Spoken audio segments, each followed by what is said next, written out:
You are watching ALRA TV.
Gohar Shahi Marhaba.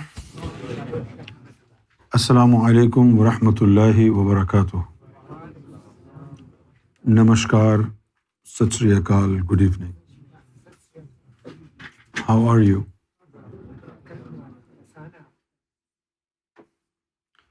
It's good to hear that.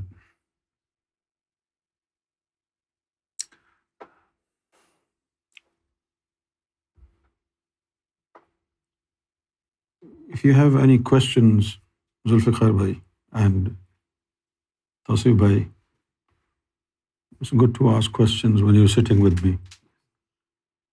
Any questions relating to Sufism, this path?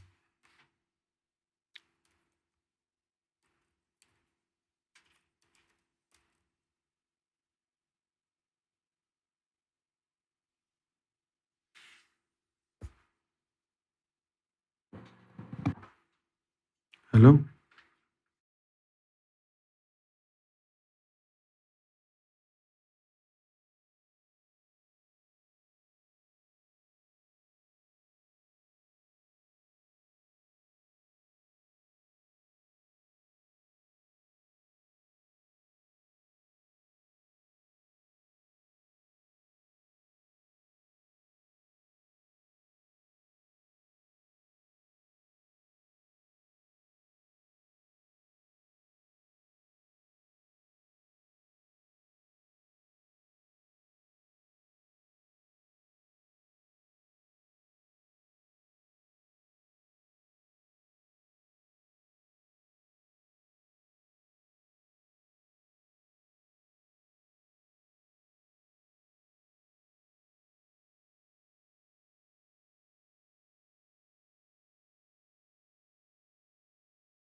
Any questions?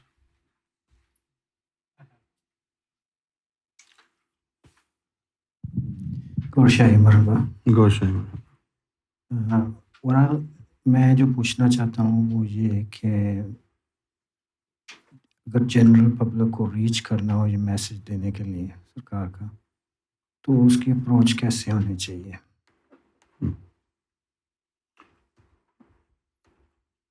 جو میں نے notice کیا ہے، Here, شفیق بھائی come here.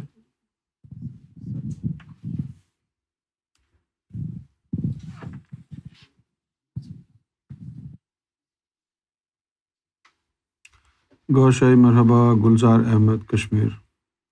جو میں نے نوٹس کیا ہے وہ یہ ہے کہ یہ جو ہمارا مشن ہے یہ ایک گفتگو میں سمجھ میں آنے والا نہیں ہے عام لوگوں کو. تو بالکل ایک انجان آدمی سے اپروچ کر کے جب اس کو یہ بتاتے ہیں تو وہ ڈبل مائنڈڈ ہوتا ہے. لیکن میں نے یہ دیکھا ہے کہ جو لوگ ہماری ویڈیوز دیکھتے ہیں اور بہت ساری ویڈیوز دیکھ لیتے ہیں تو ان کو پھر سمجھانے کی ضرورت نہیں پڑتی، وہ خود سمجھ جاتے ہیں. تو سب سے بہترین یہ ہے کہ وہ لوگ جو ہے یہ ویڈیوز دیکھیں، کیونکہ ظاہری طور پر ایک گفتگو کر کے آپ کسی کو کتنا سمجھائیں گے. بہت سارے سوالات ہوتے ہیں، بہت سے سوالات ایسے ہوتے ہیں جو انسان پوچھنا چاہتا ہے لیکن ذہن میں نہیں ہوتے، دل میں اٹکے ہوتے ہیں. تو وہ لوگ زیادہ کامیاب رہے ہیں کہ جو ملاقات کرنے سے پہلے ساری ویڈیوز دیکھ چکے ہیں اور سمجھ چکے ہیں کہ ہم کیا کہہ رہے ہیں. کیونکہ ایک تو جعلی پیر فقیروں کی وجہ سے کنفیوژن لوگوں کے ذہنوں میں بہت ہے تصوف کے بارے میں. اس کے علاوہ ایک ہیزیٹیشن لوگوں کے اندر ہے.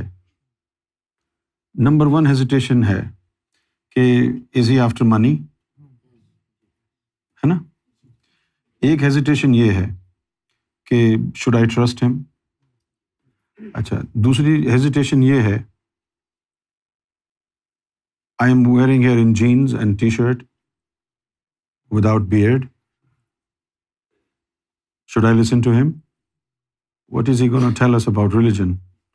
کیونکہ لوگوں نے لباس کو ریلیجن کا حصہ سمجھا ہوا ہے، لیکن ایسا ہے نہیں.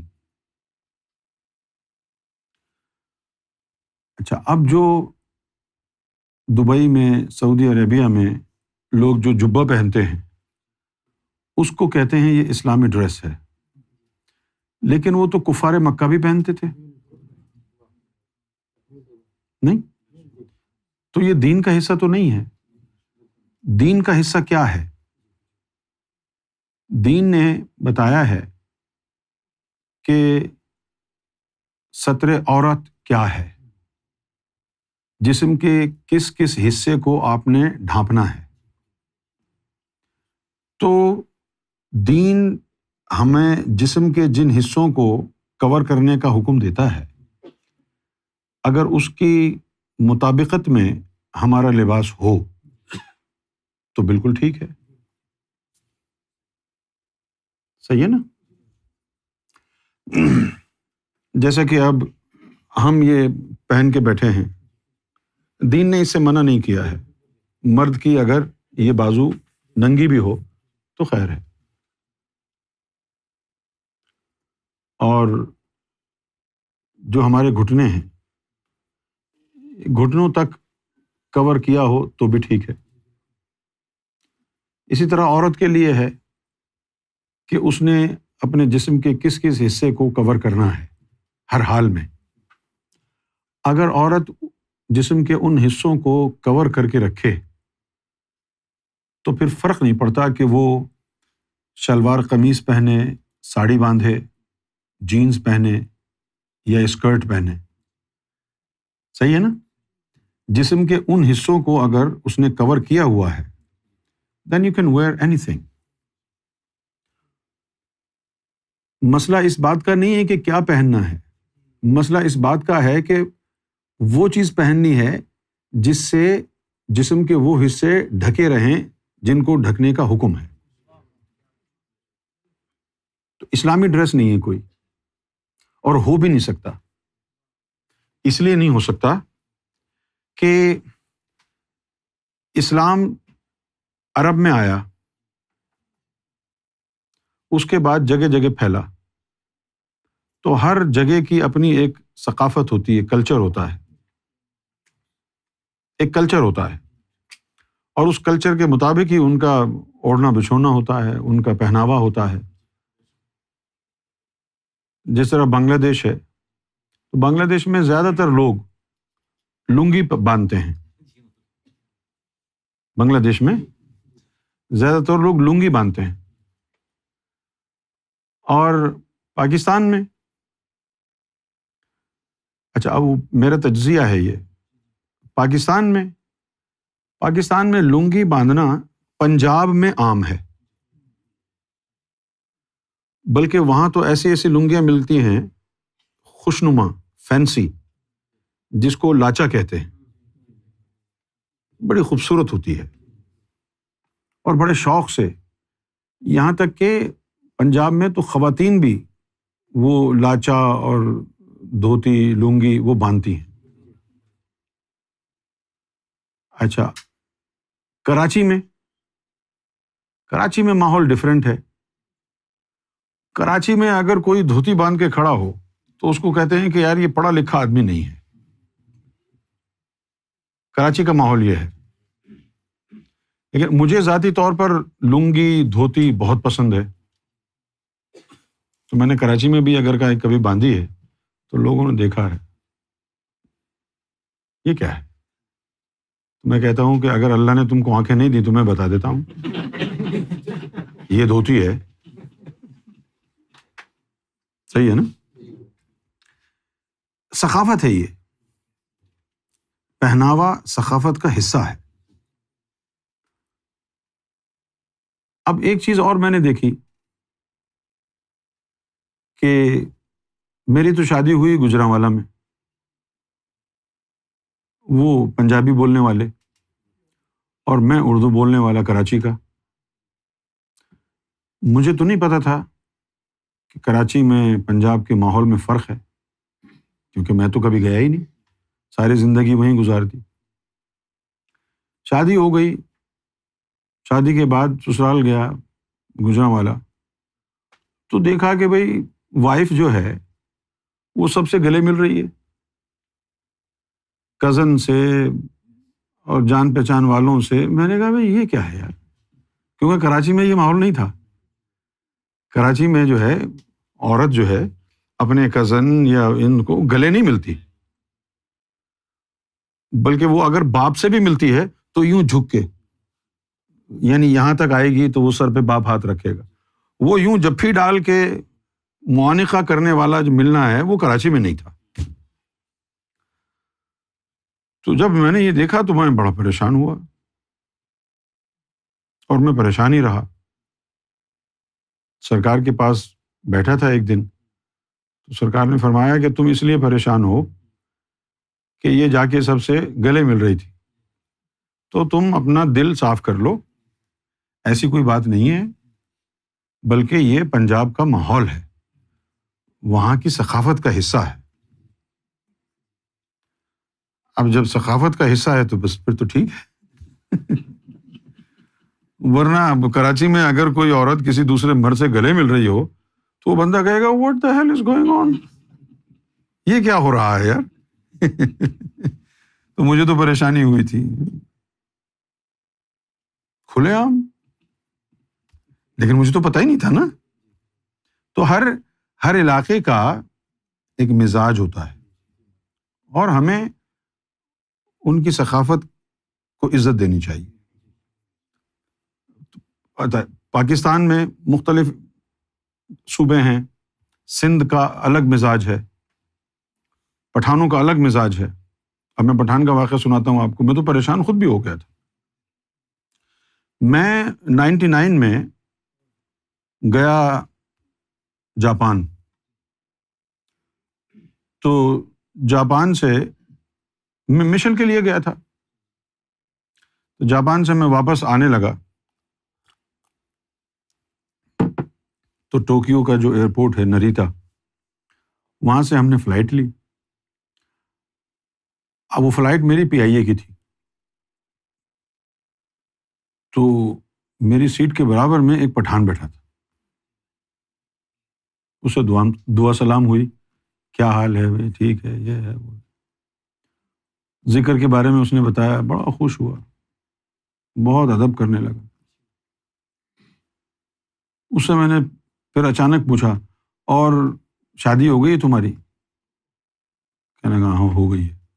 میں نے بولا بھابھی کا کیا حال ہے، بچے کیسے ہیں؟ وہ کھڑا ہو گیا، کہتا تم نے بھابھی کے بارے میں کیوں پوچھا؟ تم ہمارا بیوی کے بارے میں پوچھتا ہے؟ وہ خود ہے، تم کو شرم نہیں آتا ہے؟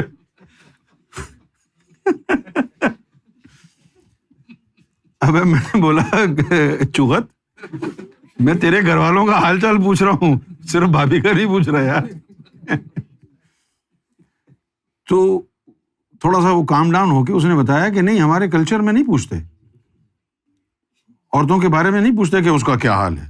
بھائی تم کیوں پوچھ رہے ہو اس کا حال، تمہارا کیا تعلق ہے اس سے؟ تو ان کی انڈرسٹینڈنگ ایسی ہے. اس کے علاوہ جو پٹھان ہیں، اچھا پنجابی، کراچی کے لوگ، سندھ کے لوگ، یہ عورتیں تھوڑی سی فیشن میں آ جائیں گی، فیشن میں آ جائیں گی، جیسے جی چاہے پہن لیں گی کپڑے، اور اتنی روک ٹوک نہیں ہے. پنجاب میں بھی شاید اتنی زیادہ روک ٹوک نہیں ہے کہ وہ نہیں یہ نہیں پہن سکتے، وہ نہیں پہن، کراچی میں بھی نہیں ہے. لیکن پٹھانوں میں ریلیجن سے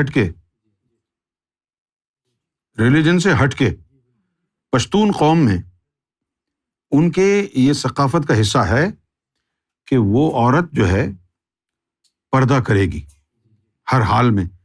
مذہب کی نہیں بات ہو رہی، یہ ان کی ثقافت کا حصہ ہے.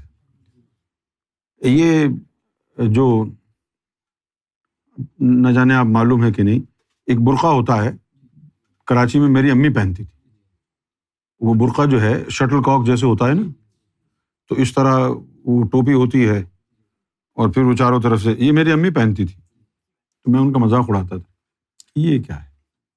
یہ والا برقع جو ہے وہاں پٹھانوں سے آیا ہے، تو انہوں نے یہ پہننا ہے. دوسرا یہ پشتون قوم میں یہ ہے کہ وہ اپنے خواتین کو پڑھانا لکھانا نہیں چاہتے. وہ کہتے ہیں کہ اس نے گھر میں رہنا ہے، اس نے کچن میں کھانا بنانا ہے، یہ کوئی ہم کو سمجھاؤ کالج جا کے کیا کرے گی؟ کیوں جائے گا کالج؟ یہ ڈاکٹر بننا ہے، ہم ہے نا.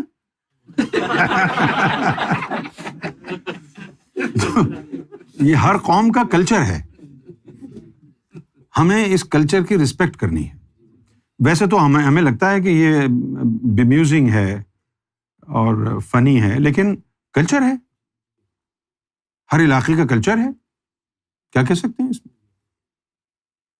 اب وہ جو طالبان جو کہتے ہیں کہ تم نہیں جاؤ، خواتین کے اسکولوں کو منع کر دیا، کالج کو منع کر دیا، لوگ یہ سمجھتے ہیں کہ یہ اسلام کہتا ہے. اسلام نہیں کہتا. لیکن ویسٹرن ورلڈ کو جو پکچر دی گئی ہے وہ یہی ہے کہ Islam does not allow its females to educate themselves. تصور یہ دیا گیا ہے.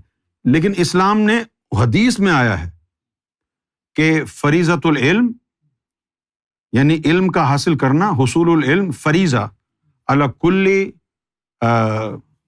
مسلمین والمسلمات. حدیث میں علم حاصل کرنا فرض قرار دیا گیا ہے، مرد پر بھی اور عورت پر بھی، ہر قسم کا علم. اسلام اجازت دیتا ہے آپ ڈاکٹر بن جائیں، انجینئر بن جائیں، پائلٹ بن جائیں، کچھ بھی بن جائیں، اسلام نے اجازت دی ہے. یہ حدیث ہے. یہ انس بن مالک سے روایت ہے کہ اطلب العلم ولو بالصین، کہ علم حاصل کرو بھلے ہی چائنا جانا پڑے. علم حاصل کرو بھلے ہی چائنا جانا پڑے. اور پھر کہا کہ فَإِنَّ طَلَبُ الْعِلْمِ فَرِيضَةٌ عَلَى كُلِّ مُسْلِمٍ وَالْمُسْلِمَاتِ، کہ ہر مسلمان مرد اور ہر مسلمان عورت پر حصول علم فرض ہے. تو اسلام کا تو اسٹیٹمنٹ یہ ہے.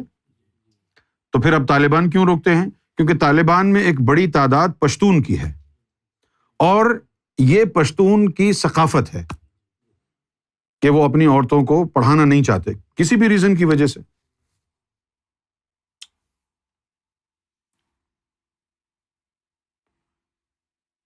تو اسلام میں کوئی لباس نہیں ہے. ایک سطر عورت کا بتایا گیا ہے، وہ جسم کے وہ حصے کور کر لیں آپ تو بات بن جاتی ہے.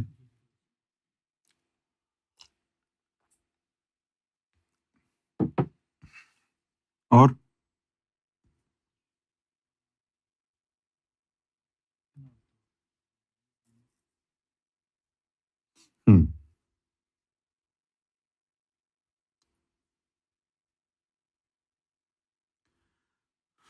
ساجد سرفراز، کیا محفل میں آن لائن آنا ضروری ہے؟ یہ پھر ریکارڈڈ ویڈیو سے بھی کام چلایا جائے. اگر روزگار کی تنگی کی وجہ سے حالات نازک ہوں اس بارے میں کچھ بتائیں. بھئی روزگار کی وجہ سے اگر مجبوری ہے تو آپ ریکارڈڈ ویڈیوز دیکھ لیں، کوئی ایسی پابندی تو نہیں ہے. لیکن اگر آپ کے پاس ٹائم ہے تو آن لائن آ جائیں. مجبوری کی وجہ سے ٹائم نہیں ہے تو آن لائن جو ویڈیوز ہوتی ہیں، ریکارڈڈ اسپیچ ہوتی ہے، وہ دیکھ لیں. کوئی مذائقہ نہیں ہے، کوئی مسئلہ نہیں ہے.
معراج احمد، یو پی، انڈیا. کبھی کبھی سرکار اور اس مشن کے لیے بڑے جذبات اور محبت محسوس ہوتی ہے، اور کبھی اس کا الٹ ہوتا ہے. لگے گا سرکار سے بہت دور ہو گیا ہوں، مشن میں بھی کوتاہیاں سرزد ہونے لگ جاتی ہیں. سرکار ناراض تو نہیں ہو گئے ہیں؟ نہیں، ایسی بات نہیں ہے. In your day-to-day life, you are controlled by two different sources in your body. One of them is your lower self, which obviously will want to pull you towards dunya and love of dunya. And the other one is your heart. If your heart is enlightened, your heart will pull you towards God. Now there are 7 days in a week, and you have 7 souls in your body. So each day belongs to one soul, right? So one day is for your nafs. One day in 1 week, your nafs has permission from God to play hell on you, right? So what happens, sometimes your nafs decides not to utilize its quota of 1 day per week, because the nafs thinks that nafs might not be able to misguide you. So what nafs does, it doesn't utilize its days for an extended period of time.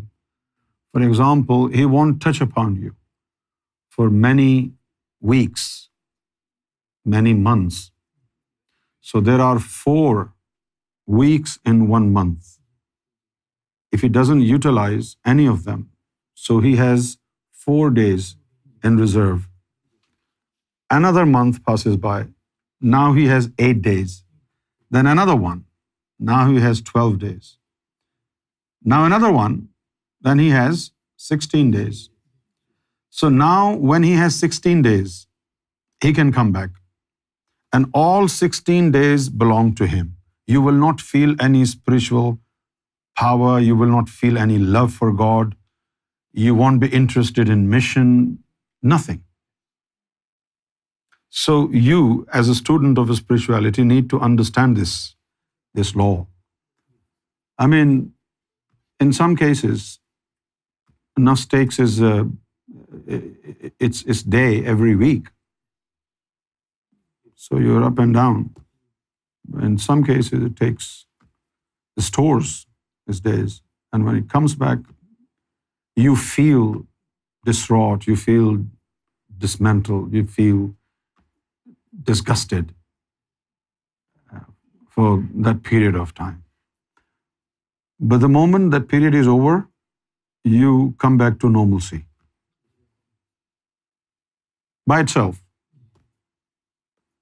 I used to feel the same. For the first few years, I didn't feel any opposition from nafs. And I was very happy. I thought I was a saint of God. But then after a few years, then for 2 or 3 years, I was so uneasy. So then Sarkar explained it to me. So after Sarkar had explained it to me, I was sort of content in my heart. Okay, these days belong to you, piss off.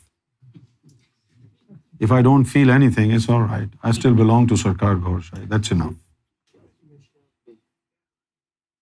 So this is called Sa'at-e Qalb, Sa'at-e Nafs. Sa'a in Arabic means hour. But it's not an hour. It's a whole chunk of time. Sa'at-e Nafs